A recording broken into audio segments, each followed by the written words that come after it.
انہوں نے اپنے بیٹوں سے کہا کہ کیا میں نے تم سے نہیں کہا تھا کہ اللہ کے بارے میں جتنا میں جانتا ہوں تم نہیں جانتے؟ پھر یعقوب علیہ السلام نے تہجد کے وقت بعد نے اپنے سب بیٹوں کے لیے دعائیں مغفرت فرمائی اور یہ دعا مقبول ہو گئی۔ چنانچہ آپ پر وحی اتری کہ آپ نے صاحبزادی کی خطائیں بخش دی گئی ہیں۔ پھر مصر کو روانگی کا سامان ہوا۔ پھر حضرت یوسف علیہ السلام نے اپنے والد اور سب گھر نے اہل و عیال لانے کے لیے بھائیوں کے ساتھ 200 سواریاں بھیج دیں۔ حضرت یعقوب علیہ السلام نے اپنے گھر والوں کو جمع کیا تو کل 72 یا 73 آدمی تھے جن کے ساتھ لے کر مصر روانہ ہو گئے، مگر اللہ تعالیٰ نے آپ کی نسل میں اتنی برکت عطا فرمائی کہ جب حضرت موسیٰ علیہ السلام کے وقت میں بنی اسرائیل مصر سے نکلے تو 6 لاکھ سے زیادہ تھے۔ حالانکہ حضرت موسیٰ علیہ السلام کا زمانہ حضرت یعقوب علیہ السلام کے مصر جانے سے صرف 400 سال بعد کا زمانہ ہے۔ جب حضرت یعقوب علیہ السلام اپنے اہل و عیال کے ساتھ مصر کے قریب پہنچے تو حضرت یوسف علیہ السلام نے 4000 لشکر اور بہت سی مصری سواروں کو ساتھ لے کر آپ کا استقبال کیا اور جھنڈے اور قیمتی پرچم لہراتے ہوئے قطاریں باندھی۔ مصر باشندے جلوس کے ساتھ روانہ ہوئے۔ حضرت یعقوب علیہ السلام نے اپنے فرزند یہودا کو کہا، یہ فرعون مصر کا لشکر ہے۔ تو یہودا نے عرض کیا، جی نہیں، یہ آپ کے فرزند حضرت یوسف علیہ السلام ہیں جو اپنے لشکروں اور سواروں کے ساتھ استقبال کے لیے آئے ہوئے ہیں۔ آپ کو معجب دیکھ کر حضرت جبرائیل علیہ السلام نے فرمایا، اے اللہ کے نبی، سر اٹھا کر فضائے آسمانی میں نظر فرمائیے کہ آپ کے سرور شادمانی میں شرکت کے لیے ملائکہ کا جمع غفیر حاضر ہوا جو مدتوں کے غم میں روتے رہیں۔ ملائکہ کی تسبیح اور گھوڑوں کی ہنہناہٹ میں طبل و طبوع کے آوازوں نے عجیب سا سما پیدا کر دیا۔ جب باپ بیٹے دونوں قریب ہو گئے تو حضرت یوسف علیہ السلام نے سلام کا ارادہ کیا تو حضرت جبرائیل علیہ السلام نے کہا، آپ ذرا توقف کیجئے۔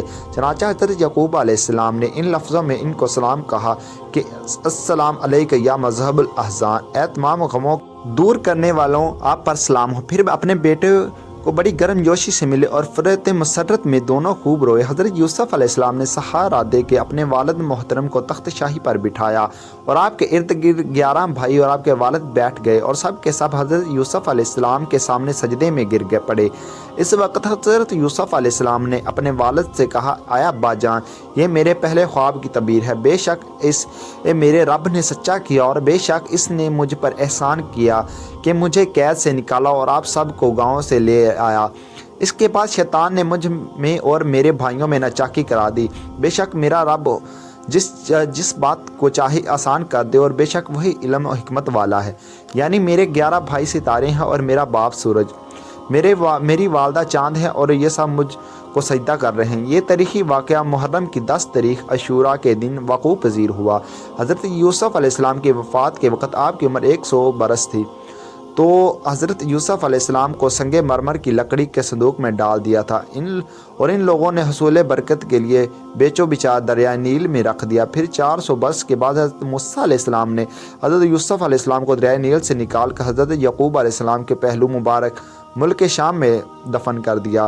حضرت یعقوب علیہ السلام نے حضرت اسحاق علیہ السلام اور حضرت یوسف علیہ السلام کی قبر مبارک ملک شام میں ہے۔ دوستو، آپ کو حضرت یوسف علیہ السلام کا واقعہ کیسا لگا؟ اگر آپ کو اچھا لگا ہو تو ویڈیو کو لائک کر کے چینل کو سبسکرائب کر دیں تاکہ ہماری آنے والی ہر اسلامک اپڈیٹ جلدی سے آپ تک پہنچ سکے۔ تو ملتے ہیں اگلی ویڈیو میں، تب تک اپنا خیال رکھیے۔ اللہ حافظ۔